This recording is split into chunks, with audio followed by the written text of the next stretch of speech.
ప్రపంచ number 1 Shamshabad airport. ప్రయాణికుల సేవల్లో ప్రపంచంలోనే ఉత్తమ విమానాశ్రయంగా శంషాబాద్ గుర్తింపు లభించింది. ఎయిర్పోర్ట్ ఇంటర్నేషనల్ సంస్థ హైదరాబాద్లోని శంషాబాద్ విమానాశ్రయాన్ని ప్రపంచ నెంబర్ 1 ఎయిర్పోర్ట్గా గుర్తించింది. 50 లక్షల నుంచి 1.5 కోట్లకు పైగా ప్రయాణికుల విభాగంలో ఉత్తమ విమానాశ్రయంగా శంషాబాద్కు ఈ గుర్తింపు లభించింది. దక్షిణాఫ్రికాతో నాగ్పూర్లో జరుగుతున్న రెండో టెస్ట్ తొలి ఇన్నింగ్స్లో భారత్ 6 వికెట్ల నష్టానికి 643 పరుగుల వద్ద డిక్లేర్ చేసింది. 5 వికెట్లకు 342 పరుగుల ఓవర్నైట్ స్కోర్తో మూడో రోజు ఆట ప్రారంభించిన భారత్ 384 పరుగుల వద్ద బద్రీనాథ్ వికెట్ మాత్రమే కోల్పోయింది. వివిఎస్ లక్ష్మణ్ 143, ధోని 132తో అజేయంగా సెంచరీ నమోదు చేసి భారత్కు 347 పరుగుల తొలి ఇన్నింగ్స్ ఆధిక్యాన్ని ఇచ్చారు. అనంతరం రెండో ఇన్నింగ్స్ ఆరంభించిన దక్షిణాఫ్రికా ఆట ముగిసే సమయానికి వికెట్ నష్టపోకుండా 6 పరుగులు చేసింది.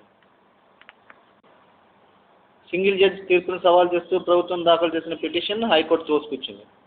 ఉస్మానియా యూనివర్సిటీ నుంచి పోలీసులను ఉపసంహరించాలన్న సింగిల్ జడ్జి తీర్పును సవాల్ చేస్తూ ప్రభుత్వం పిటిషన్ దాఖలు చేసింది. మీడియా ప్రతినిధులు, విద్యార్థులపై పోలీసుల దాడులకు హైకోర్టు ఖండించింది. గాయపడిన జర్నలిస్టులకు వైద్య ఖర్చులు ప్రభుత్వాలే భరించాలని కోర్టు పేర్కొంది. సిఆర్పీఎఫ్ పోలీసుల వైఖరి వల్లే ఈ దాడులు జరుగుతున్నాయని, వారిని ఇంకొంతకాలం కొనసాగిస్తారని కోర్టు ప్రభుత్వాన్ని ప్రశ్నించింది. ఓయూ ఘటనకు సంబంధించి పోలీస్ జాయింట్ కమిషనర్ సీతారామాంజనేయులు ఎల్లుండి కోర్టుకు హాజరు కావాలని హైకోర్టు ఆదేశించింది. ఉస్మానియా ఘటనపై విచారణ కమిటీ దర్యాప్తును ప్రారంభించింది. సిఐడి అదనపు డీజీ శివనారాయణ నేతృత్వంలో ప్రభుత్వం ఈ కమిటీని ఏర్పాటు చేసింది. ఈ నెల 14, 15 తేదీల్లో ఓయూలో జరిగిన సంఘటనకు సంబంధించి సాక్షులు, గాయపడిన వారిని ఈ కమిటీ విచారిస్తుందని శివనారాయణ తెలిపారు. ఓయూ ఘటనలో గాయపడిన విలేకరులు, విద్యార్థులు, భద్రతా సిబ్బంది సైతం దర్యాప్తును సహకరించాలని ఆయన కోరారు. ఏదైనా సమాచారం ఉంటే 232-42425కి లేదా 232-14921 నెంబర్లకు ఫోన్ చేసి తెలపాలని శివనారాయణ కోరారు. దివంగత ఎమ్మెల్సీ లక్ష్మీదేవమ్మ మృతికి శాసనమండలి సంతాపం ప్రకటించింది. ముఖ్యమంత్రి రాసయ్య ప్రవేశపెట్టిన సంతాప తీర్మానాన్ని సభ ఏకగ్రీవంగా ఆమోదించింది. వివిధ పార్టీల సభ్యులు లక్ష్మీదేవమ్మ సేవానిరతిని కొనియాడారు. రాష్ట్రంలో సిడబ్ల్యూసీ స్థాయికి ఎదిగిన తొలి దళిత మహిళగా ఆమె కీర్తిగడించారని సభ్యులు గుర్తు చేసుకున్నారు. మంత్రిగా పనిచేసిన ఆమె నిరాడంబరంగా, నిజాయితీగా ఉండేవారని, ఆమె కుటుంబానికి ప్రభుత్వం అండగా నిలవాలని కోరారు. సంతాప తీర్మానం ఆమోదించాక మండలి సమావేశం రేపటికి వాయిదా పడింది. రాజకీయ నాయకుల వల్ల రాష్ట్రంలో విభజన గొడవలు వచ్చాయని, ప్రజల్లో ఎలాంటి దోషం లేదని కంచి కామకోటి పీఠాధిపతి జయేంద్ర సరస్వతి అన్నారు. గుంటూరులో ఆయన మీడియాతో మాట్లాడుతూ రాష్ట్రం విడిపోతే ఇతర మతాల వారు, తీవ్రవాదులు చొచ్చుకుని వచ్చే ప్రమాదం ఉందని అన్నారు.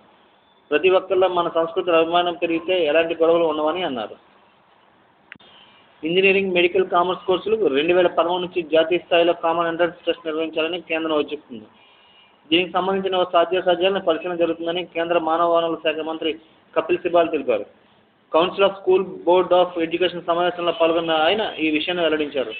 ఒక్కో కోర్సుకు ఒక్కో రాష్ట్రం విడిగా టెస్ట్ పెట్టడం వల్ల విద్యార్థులకు అదనపు భారం పడుతుందని ఆయన అన్నారు. ఇందుకోసం హైస్కూల్ స్థాయిలో అన్ని పాఠశాలల్లో మ్యాథ్స్, సైన్స్ సిలబస్ ఒకేలా ఉండేలా ప్రణాళిక సిద్ధం చేస్తున్నామని చెప్పారు. తమతో కలిసి మంత్రులంతా కలిసికట్టుగా పనిచేస్తున్నామని, తమ పరిధిలో లేని అంశంపై ఎక్కువగా దృష్టి కేంద్రీకరించమని ముఖ్యమంత్రి రోసయ్య అన్నారు. అసెంబ్లీ వాయిదా అనంతరం ఆయన మీడియాతో మాట్లాడుతూ సంక్షేమ పథకాల అమలు బాగానే జరుగుతుందని అన్నారు. శ్రీకృష్ణ కమిటీ విషయం తమ పరిధిలోనిది కాదని అన్నారు. విధి విధానాలు మార్చినా, కాలపరిమితి తగ్గించినా అది కేంద్రమే చేయాలని పేర్కొన్నారు. శ్రీకృష్ణ కమిటీ పర్యటనకు సంబంధించి తమకు ఎలాంటి సమాచారం అందలేదని తెలిపారు. ధరల నియంత్రణకు ప్రభుత్వ పరంగా అన్ని చర్యలు తీసుకుంటున్నామని చెప్పారు. ఐపీఎల్ మ్యాచ్లు రాష్ట్రంలో నిర్వహించేందుకు కృషి చేస్తున్నామని తెలిపారు. రాష్ట్రంలో ఆటలు ఆడేందుకు వీలైన పరిస్థితి లేదని కేంద్ర మంత్రి సర్దార్ పవార్ విజ్ఞప్తి చేసినట్లు వెల్లడించారు.